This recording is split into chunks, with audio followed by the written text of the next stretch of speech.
Kasimpleng ulam ito. So, mayroon tayo dyan nilagay na patola, kamatis,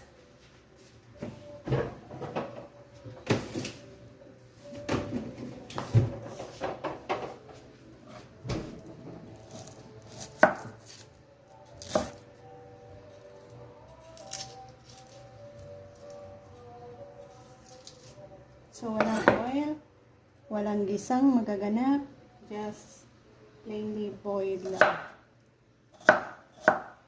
Slow cook lang natin yan. At lagyan natin ng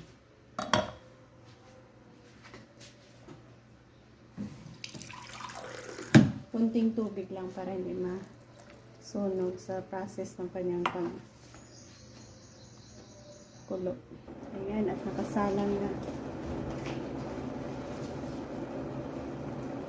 Asin. At MSG. So, yan lang guys. Pakuluan lang yan hanggang sa lumambot. Ayan, at napakabilis na. Pagkulo, okay na yan. Lumambot na lahat. So, ito na ang ating gulay. Patola at kamatis.